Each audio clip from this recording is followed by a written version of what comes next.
Section 1.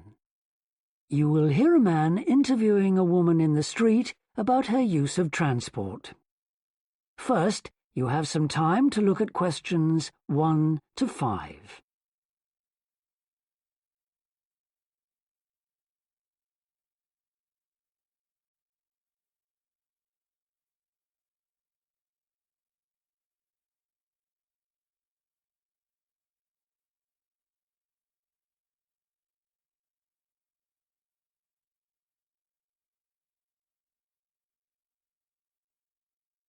Now we shall begin.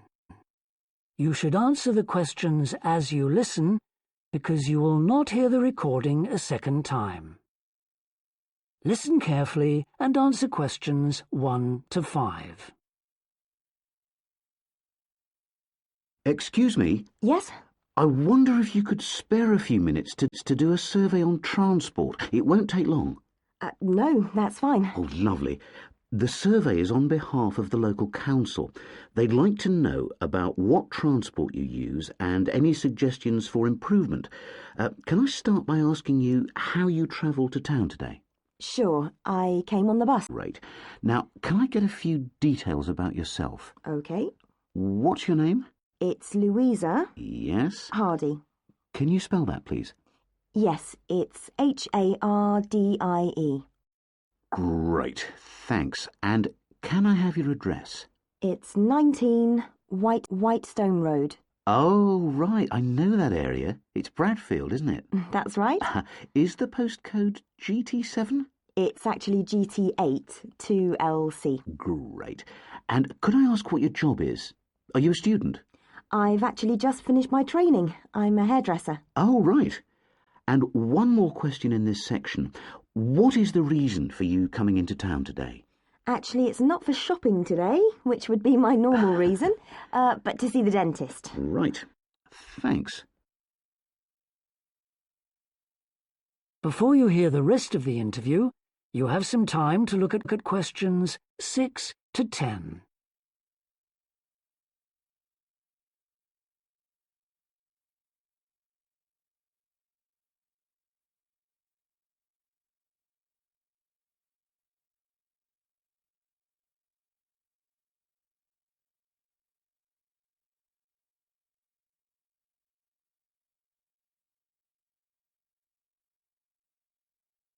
Now listen and answer questions 6 to 10.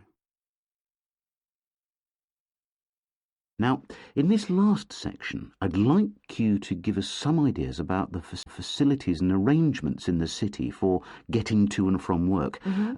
Any suggestions you have for improvements? Well, something I've thought about for some time is that when I do walk and I'm doing a later shift, I think the lighting should be better. Yes, good point. And of course, I think it's a real shame they've been cutting down on the number of footpaths. They should have more of those. Then people would walk more. Yes, right. And I don't think there are enough trains. That's why I don't use them. You have to wait so long. Thanks. And finally, I'd like to ask your opinion on cycling. As you may know, there's a drive in the city to get more people to cycle to work. Right. But we realise that there are things which the council, but also employers, might do to help encourage workers to cycle to work. Yeah. Well, I have thought about it, and where I work there are no safe places to leave your bikes. OK. And also, I'd have to cycle uphill, and on a hot day arrive at work pretty sweaty, so I think I'd need a shower somewhere at work. Right. And I suppose the last thing is that I wouldn't be all that confident about cycling on such busy roads. I think I'd like to see you offering training for that. You know, I'd feel a lot better about starting if that was the case. Well, that's very helpful. Thank you very much for your time. No problem. Bye. That is the end of section 1. You now have half a minute to check your answers. Section 2. You will hear a representative of a city council giving information about 2 new facilities which are opening soon in the city. First, you have some time to look at questions 11 to 14.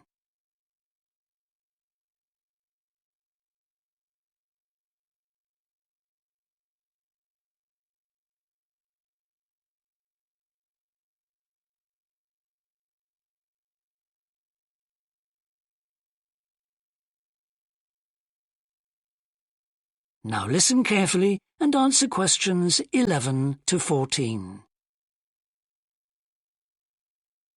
Good morning. I'm very pleased to have this opportunity to say a little about two exciting new developments in the city: the Brackenside open-air swimming pool and the Children's Adventure Playground in Central Park. As many of you may know, the idea for these initiatives came from you, the public, in the extensive consultation exercise which the City Council conducted last year. And they have been realised using money from the SWRDC, the South West Regional Development Commission. First of all, Brackenside Pool. As many of the older members of the audience will remember, there used to be a wonderful open-air pool on the seafront 30 years ago, but it had to close when it was judged to be unsafe. For the design of this new heated pool, we were very happy to secure the talents of internationally renowned architect Ellen Wendon, who has managed to combine a charming 1930s design, which fits in so well with many of the other buildings in the area, with up-to-the-minute features such as a recycling system, the only one of its kind in the world, which enables seawater to be used in the pool. Now, there's been quite a bit of discussion in the local press about whether there would be enough room for the number of visitors we're hoping to attract, but the design is deceptive, and there have been rigorous checks about capacity. Also, just in case you were wondering, we're on schedule for a June the 15th opening date, and well within budget. A testimony to the excellent work of local contractors Hickman's. We hope that as many people as possible will be there on June the 15th. We have engaged award-winning actress Coral White to declare the pool open, and there'll be drinks and snacks available at the poolside.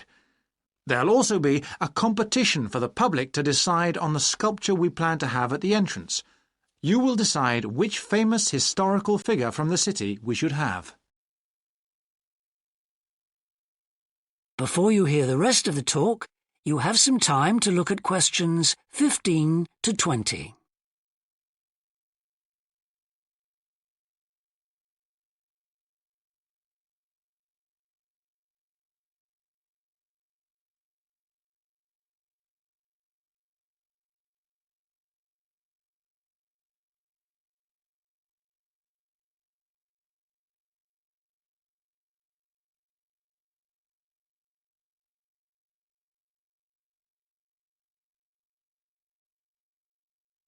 Now listen and answer questions 15 to 20.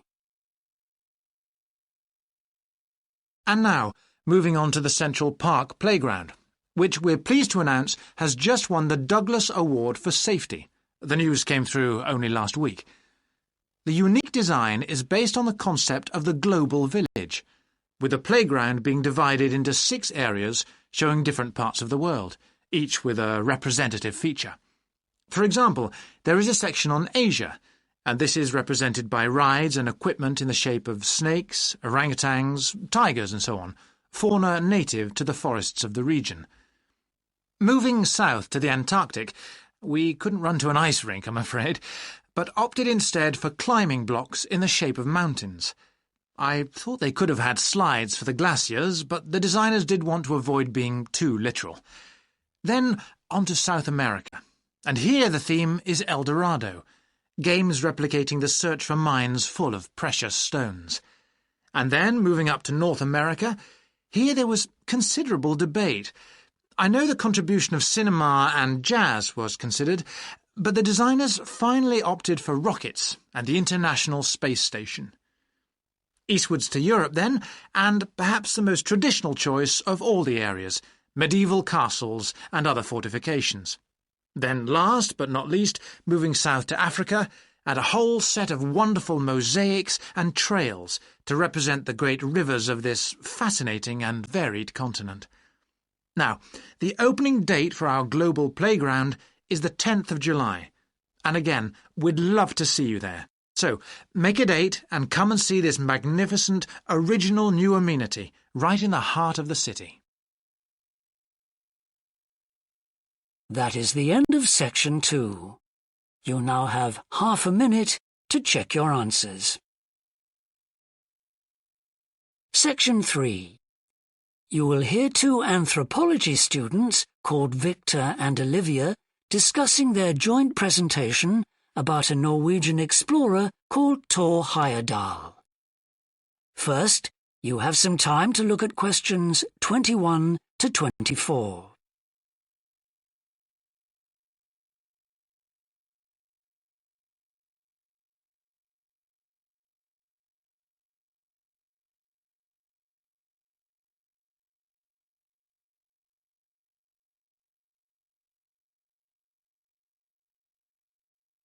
Now listen carefully and answer questions 21 to 24. Right, well, for our presentation, shall I start with the early life of Thor Heyerdahl? Sure. Why don't you begin with describing the type of boy he was, especially his passion for collecting things? That's right. He had his own little museum. And I think it's unusual for children to develop their own values and not join in their parents' hobbies. I'm thinking of how Heyerdahl wouldn't go hunting with his dad, for example. Yeah, he preferred to learn about nature by listening to his mother read to him. And quite early on, he knew he wanted to become an explorer when he grew up. That came from his camping trips he went on in Norway, I think. No, it was climbing that he spent his time on as a young man. Oh, right. After university, he married a classmate, and together they decided to experience living on a small island to find out how harsh weather conditions shaped people's lifestyles. As part of their preparation, before they left home, they learnt basic survival skills, like building a shelter.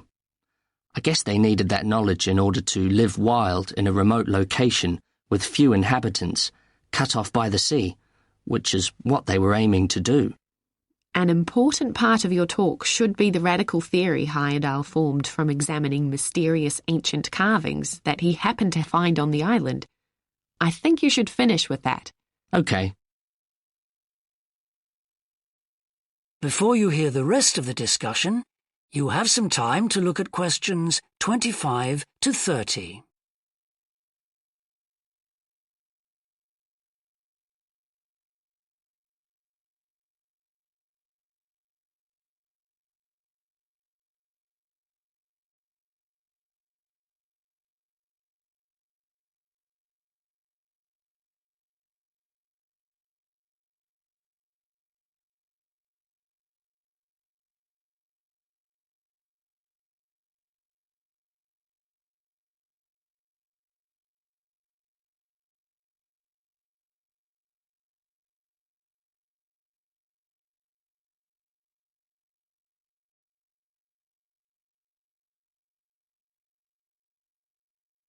Now listen and answer questions 25 to 30.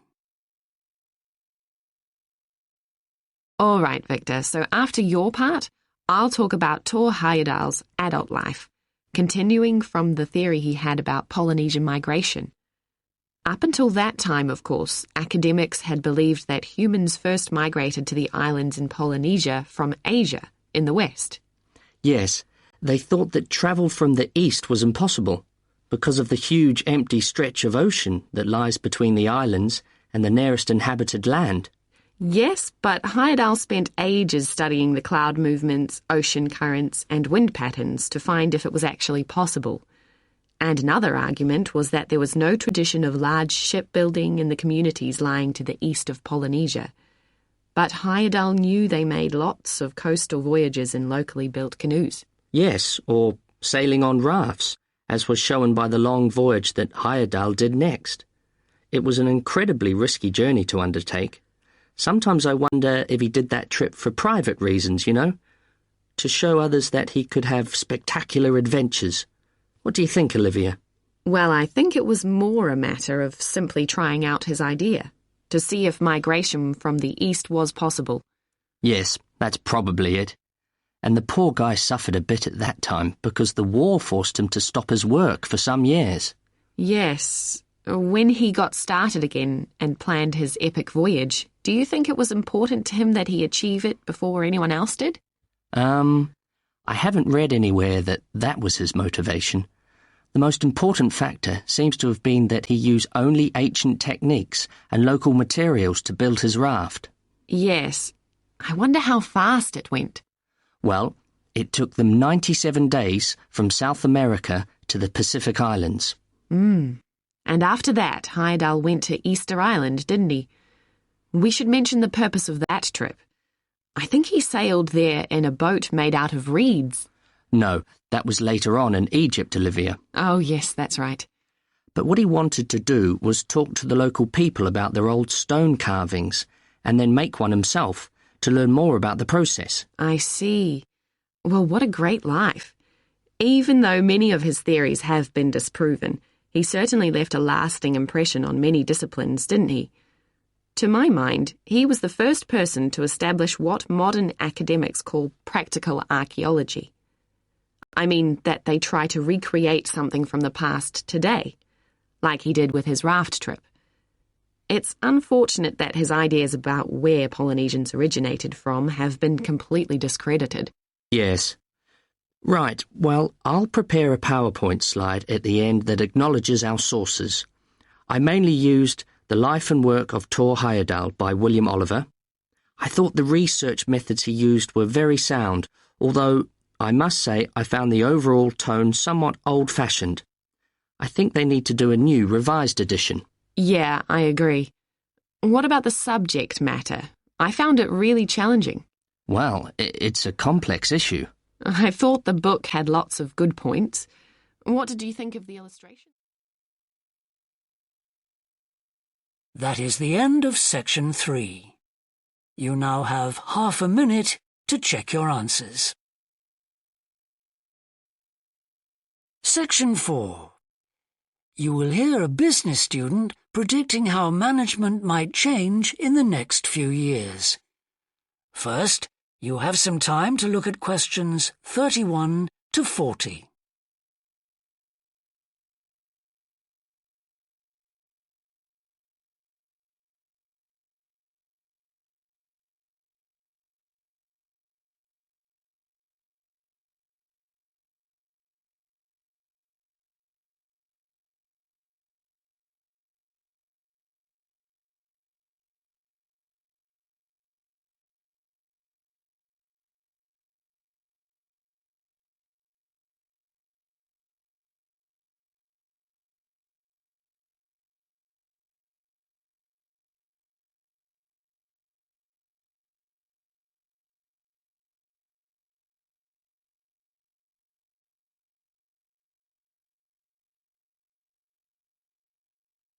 Now listen carefully and answer questions 31 to 40. Well, I've been talking to managers in a number of businesses and reading surveys about the future of management. And what I'm going to present in this seminar is a few ideas about how the activity is likely to change in the next 10 years. It isn't a scientific statistical analysis, just some ideas for us to discuss. One area I want to mention is business markets, and I'm sure a really significant development will be a major increase in competition, with companies from all around the world trying to sell similar products. Consumers will have much more choice. For instance, food products sold in Australia might be manufactured in the USA, China, Finland, and dozens of other countries. At the same time, mergers and takeovers mean that governments are actually losing power to major global corporations. We can probably all think of companies that exert a great deal of influence, which may be good for consumers. A third point I want to make about markets is that in the rapidly expanding economies, such as India, China, Brazil, and Russia, demand is growing very fast. This is putting pressure on resources all over the world. I think businesses are becoming more open to external influences. In particular, companies are consulting customers more and more before making their business decisions. Companies are finding out what they want and providing it, instead of making products and then trying to sell them, which is the model of years ago. Another influence is that concerns about the environment will force manufacturers to extend product life cycles to reduce the amount of pollution and waste. And, in some cases, regulation will need to be strengthened. Many societies are much more fluid and democratic, and the structure of companies is changing to reflect that. I think we're going to see a greater emphasis within companies on teams created with a specific project in mind. And when they're completed, the teams will be disbanded and new ones formed. More and more people see work as simply one part of their lifestyle, and not the most important one. And as the workforce is shrinking in some countries, businesses are having to compete for staff instead of being able to choose among a lot of applicants. Typical examples that will attract and retain staff are traditional ones like flexible hours and, something that has been made possible by advances in technology, remote working, with people based at their home, abroad, or almost anywhere they choose.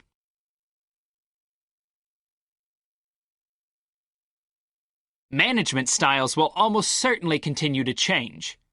Senior managers will require a lot more than the efficiency that they've always needed. Above all, they'll need great skills in leadership so that their organization can initiate and respond to change in a fast-moving world where they face lots of competing requirements and potential conflicts. In most of the world, the senior managers of large businesses are mainly men in their 50s and 60s. The predominant style of management will almost certainly become more consultative and collaborative, caused, above all, by more women moving into senior management positions. Many of the changes are influenced by developments in the wider economy. The traditional emphasis of business was manufacturing, and of course the service sector is very important. But we shouldn't overlook the growing financial contribution of IP, that is, intellectual property. Some books and films generate enormous sums from the sale of related DVDs, music, games, clothes, and so on. Another point I'd like to make is that although I've been talking about companies, one trend that they have to face is the move away from people working for the same employer for years.